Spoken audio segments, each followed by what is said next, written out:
శ్రీ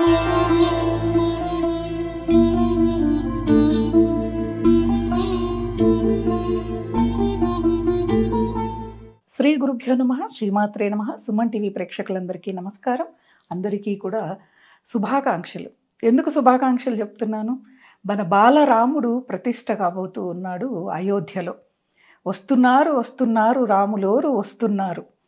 కలియుగంలో మరియు తిరిగి వస్తున్నాడు ధర్మం ఉద్ధరింపచేయటానికి మన రాములోరు వస్తున్నారు. Gautam neuro care, brain stroke, migraine, fits, brain and spine surgeries కి బెస్ట్ న్యూరో సర్జన్. త్రేతాయుగంలో వచ్చారు, ధర్మాన్ని ఉద్ధరించారు. తిరిగి కలియుగంలో బాలరాముడై వస్తున్నాడు. కాబట్టి మనం అందరము కూడా సంతోషంగా ఎంతో అద్భుతంగా పండగ చేసుకోవాలి. ఈ అయోధ్య రామ ప్రతిష్టని పండగ చేసుకోవాలి అందరూ. అంటే ఇంకొక దీపావళిని మనకు చూడండి, 2023 నవంబర్లో దీపావళి చేసుకున్నాం. మళ్ళా జనవరిలో కూడా మరొక దీపావళిని చేసుకుంటున్నాం. ఎందుకు? రాముల వారు రాముని సంహరించి అయోధ్యకు తిరిగి వచ్చేటప్పుడు అయోధ్య వాసులంతా కూడా దీపావళి పండుగని నిర్వహించుకున్నారంట. అలా తిరిగి మళ్ళా మన బాలరాముడు అయోధ్యలో తిరిగి రాబోతున్నారు, అక్కడ ఉండబోతున్నారు, ధర్మాన్ని తిరిగి ఉద్ధరింపబోతున్నారు. కాబట్టి మనమందరము కూడా దీపావళి పండుగని లాగా మనమందరము భక్తి శ్రద్ధలతో చేసుకోవాలి. రాముడు మతము కాదు, ధర్మం, ధర్మానికి ప్రతిరూపం రాముల వారు. ఆయన కారణ జన్ముడు. ఎందుకంటే అధర్మం ప్రబలినప్పుడు మహావిష్ణువు అవతారము తీసుకొని భూమి మీదకి వచ్చి ధర్మము ఉద్ధరింపచేస్తాడు అని చెప్పి మనకి పురాణాలు చెప్తున్నాయి కదా. ఇంకొక విశేషం ఏంటో తెలుసా? మనకు అసలు ఈ ద్వాదశి రోజున అక్కడ ప్రతిష్టాపన జరుగుతోంది. మహావిష్ణువు కూర్మ అవతారం తీసుకుంది కూడా అదే రోజు. ఎలా కలిసాయో చూడండి. ఇవన్నీ కూడా అదే భగవంతుడి యొక్క లీల, రాముల వారి యొక్క లీల అన్నమాట. హనుమంతుల వారి యొక్క అద్భుతమైన భక్తి. ఇక్కడ హనుమంతులు వారు ఖచ్చితంగా మనకి అయోధ్యకు వస్తారు. ఎవరు కనుక్కుంటారో ఆయన్ని తెలియదు కానీ, కాబట్టి అటువంటి అద్భుతమైన సన్నివేశాన్ని ప్రత్యక్షంగా పరోక్షంగా దాని వెనక ఉన్న విశేషాలన్నీ కూడా మనం అందరము కూడా తెలుసుకోవాలి. ఈ రోజు నుంచి, ఈ క్షణము నుంచి రామాయణం గురించి ప్రతి పిల్లవాడికి తల్లిదండ్రులు, ప్రతి భార్యకి భర్త, భర్తకి భార్య ఇలా రామాయణం గురించే చర్చించుకునే ఒక గొప్ప అవకాశం. ఎందుకంటే పిల్లలందరికీ రామాయణం గురించి తెలియదు. కానీ ఈ ప్రతిష్ట అనేది మనందరికీ కూడా, తెలియని వాళ్ళందరికీ కూడా రామాయణం గురించి చెప్పే ఒక గొప్ప సదవకాశం తిరిగి అన్నమాట. అంటే రామాయణాన్ని తిరిగి మళ్ళా చెప్పుకునేది. మధ్యలో మనందరం మర్చిపోయాం. ఏదో హరికథలు, బుర్రకథల ద్వారా మా చిన్నప్పుడు ఇవన్నీ కూడా బాగా వాడుకలో ఉండేవి. ఇప్పుడు అవి కూడా లేవు. కాబట్టి మరి ఈ రామాయణాన్ని తిరిగి తెలుసుకునే అవకాశం కూడా మనకు లభించింది అనుకోవాలి. రామాయణం, సీతాయనం ఇవన్నీ కూడా తెలుసుకోవాలి. రాముడి యొక్క ఆయనమే కాదు, సీతమ్మ వారి యొక్క ఆయనం కూడా మనకు ఉంది. అమ్మవారి గురించి తెలుసుకోవాలి. మహాలక్ష్మి స్వయాన వచ్చింది. శ్రీరామచంద్రుడు ఆకాశమైతే సీతమ్మ వారు భూమాత. వీరిరువురు కలిసిన అద్భుతమైన కావ్యం మహారామాయణం అన్నమాట. ఈ అద్భుతమైన కావ్యాన్ని మనం అందరము కూడా భక్తి శ్రద్ధలతో మనం తెలుసుకోవాలి. అలాగే ప్రతి ఒక్కరికి, మీ ఇండ్లందరికీ కూడా అయోధ్య అక్షింతలు, కుంకుమ అందరికీ ఇచ్చి వెళ్ళి ఉంటారు. అందరికీ సందేహం, ఏం చేయాలి అక్షింతలు? ఇంట్లో కేజీ బియ్యం అక్షింతలు తయారు చేసి దానిలో కలిపి పెట్టుకుందాం. పిల్లల బర్త్డేలు అయితే వేయచ్చు, లేకపోతే ఎవరైనా కొత్తగా వివాహం అయితే వేయచ్చు. ఇలా అనేక సందేహాలు ఉన్నాయన్నమాట. అంటే ఎలా వాడుకోవాలో తెలియట్లేదు. కానీ నేను మీకు ఎలా వాడుకోవాలో చెప్తాను.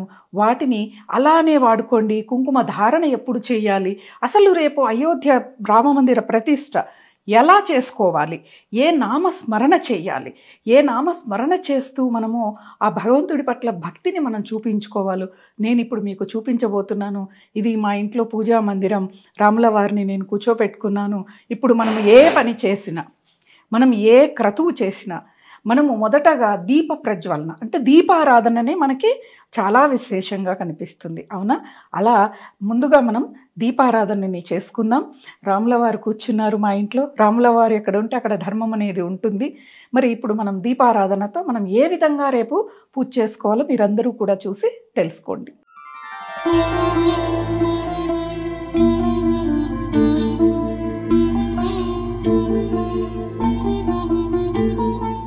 మనం ఇప్పుడు రామనామ స్మరణతో దీపారాధన చేసుకుందాం.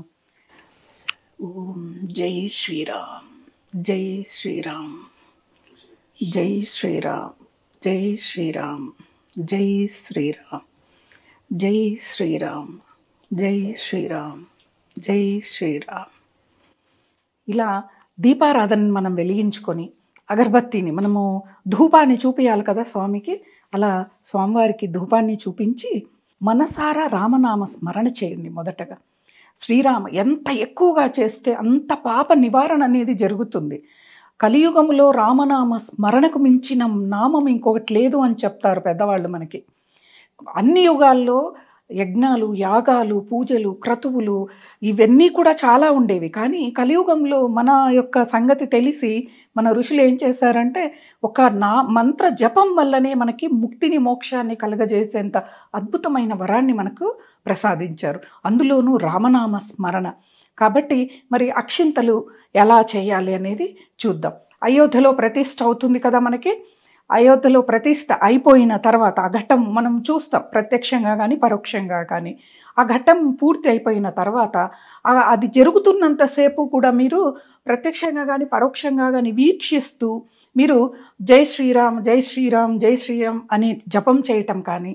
ఇంకొక అద్భుతమైన రెమెడీ నేను చెప్తాను. ఈ రోజున ఒక వైట్ పేపర్ తీసుకొని ఒక ఆకుపచ్చ రంగు పెన్ను ఉంటుంది కదా, గ్రీన్ కలర్ పెన్ను ఉంటుంది కదా, అది తీసుకొని మీరు 1000ని ఒక్కసారి జై శ్రీరామ్, జై శ్రీరామ్ అని రాసి మీ దగ్గరలో ఉన్న ఆలయానికి వెళ్ళి సాయంకాలం వెళ్ళండి. వెళ్ళి ఆ పేపర్ని ఆ శ్రీరామచంద్రుల వారి పాదాల దగ్గర పెట్టండి. ఖచ్చితంగా మీ యొక్క సంకల్పం అనేది నెరవేరుతుంది. ఇప్పుడు అక్షింతల్ని చూద్దాము. ఇవి అయోధ్య నుంచి నాకు వచ్చిన అక్షింతలు, అలాగే కుంకుమ.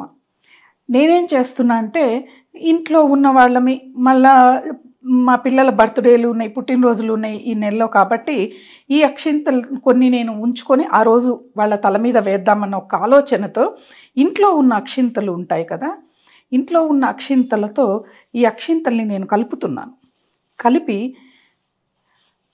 కొన్నిటిని అయోధ్య ప్రతిష్ఠ అయిపోయిన తర్వాత కుంకుమ ధారణ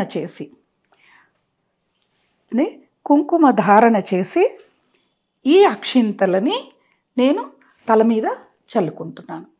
ఇలా ప్రతి ఒక్కళ్ళు కూడా ఈ అక్షింతలు ఈ నెలలో, ఒక నెలలోపు మీ ఇంట్లో మీ పిల్లలు ఏవైనా పుట్టినరోజులున్నా, మీ పెళ్లి రోజులున్నా కూడా ఈ అక్షింతల్ని ఆ రోజు చల్లుకోండి. సీతారాముల వంటి ఆదర్శ దంపతులుగా లోకంలో నిలబడిపోతారు. అంటే లోకమంతా తెలియాలా అంటే లోకమంతా తెలియకపోయినా పర్వాలేదు, మీ కుటుంబం వరకైనా మీరు ఆదర్శ దంపతులుగా, మీరు తెలిసిన వాళ్ళ వరకైనా ఆదర్శ దంపతులుగా మీరు నిలిచిపోతారనమాట. ఇలా మనం అక్షింతలు తయారు చేసుకున్నాం. ఎలా చేసుకోవాలో చూసుకున్నాం కదా. అక్షింతలు తల మీద వేసుకున్నాం కదా. మరి సంధ్యాకాలంలో 5 దీపాలని మనం పెట్టుకోమని చెప్పని మనకి ఆదేశాలు వచ్చాయి. ఏంటిది 5 దీపాల సంకేతం? కరోనా టైంలో 9 దీపాలు చెప్పారు మోదీ గారు. కానీ అయోధ్య రామమందిరం ప్రతిష్ఠ సందర్భంగా సాయంకాలం అందరూ కూడా, అంటే ఉదయమే మనం ఇంటి గుమ్మానికి పూల తోరణాలు, మామిడాకులు, పండగ ఎలా చేసుకుంటామో అలానే అన్నమాట. అందమైన రంగవల్లులు, దానిలో దీపాలని పెట్టుకోవటం. 5 దీపాలు ఎందుకు అంటే మన రామమందిరం కూల్చి అక్కడ మసీదు కట్టి 500 సంవత్సరాలైంది. ఈ 500 సంవత్సరాలకి 100 సంవత్సరానికి ఒక్కొక్క దీపంలాగా మనం 5 దీపాలు పెట్టుకోమని మనకు ఒక గొప్ప సందేశం అన్నమాట. మనము ఏ పని చేసినా దీపంతోనే మనం మొదలు పెడతాం. దీపం జ్యోతి పరం బ్రహ్మ అన్నాం. భగవంతుడు మనకి దీపంలోనే దర్శనమిస్తాడు అని చెప్పనని మనకి పురాణాలు చెప్తూ ఉన్నాయి. కాబట్టి అలాంటి ఈ దీపాలని నేను 5 దీపాలని రెడీ చేసుకున్నాను. అలాగే మనం నా పూజా మందిరంలో నేను జై శ్రీరామ్ అని రాసుకున్నాను కదా. అద్భుతంగా మీరందరూ కూడా జై శ్రీరామ్ అని చెప్పి ఇలా ముగ్గులతో నేను ఎలా రాశాను అంటే మన నేషనల్ ఫ్లాగ్లో కలర్స్ ఎలా ఉంటాయో అలా జై శ్రీరామ్ అని రాశాను. మనమందరము గొప్పగా సాధించుకున్న రామ మందిరం అన్నమాట. అలా నేను 5 దీపాలని పెట్టుకుంటున్నాను. నేను పూజా మందిరంలో పెట్టుకుంటున్నాను. మీరు పూజా మందిరంలోనూ, ఇంటి బయట, తులసి బృందావనం దగ్గర అలా 5 దీపాలని మీరు పెట్టుకోండి. చూడండి అసలు ఎంత అందంగా మనకి ఆ పూజా మందిరం కనిపిస్తుందో. ఆ జై శ్రీరామ్ కానీ ఆ రామ విగ్రహాల ముందు చాలా అద్భుతంగా ఈ దృశ్యం అనేది మనకు కనిపిస్తుంది. ఇలా 5 దీపాలను పెట్టుకోండి. రామనామ స్మరణ చెయ్యండి. అలాగే చాలామంది రామాలయాల దగ్గర ఎన్నో సేవా కార్యక్రమాలు చేస్తూ ఉన్నారు. అందరికీ తెలిసిందే, ఒక ఊరు నిర్మాణం అవ్వాలి అంటే మొదటగా రామాలయాన్నే నిర్మింపజేస్తారు. ఎందుకంటే ధర్మం అంటే రాముడు, రాముడు అంటే ధర్మం. కాబట్టి ఆ ఊరి అంతా కూడా ధర్మముతో నెలకొని ఉండాలని ఒక సదాలోచనతో పెద్దవాళ్ళందరూ కూడా అక్కడ రామాలయాన్ని నిర్మిస్తారనమాట. నేను ఒక చిన్న సాక్ష్యం అన్నమాట. రామాలయంలో సేవ చేస్తే, రాముడి వారి సేవ చేస్తే ఎలాంటి ఉన్నతమైన స్థితి వస్తుంది అని చెప్పానని నేను మళ్ళా మీకు రేపు లైవ్లోకి వచ్చి మీ అందరికీ కూడా చెప్తాను. అలాగే జై శ్రీరామ్, జై శ్రీరామ్, జై శ్రీరామ్, జై శ్రీరామ్. ప్రేక్షకులందరికీ స్వస్తి, అందరికీ నమస్కారం.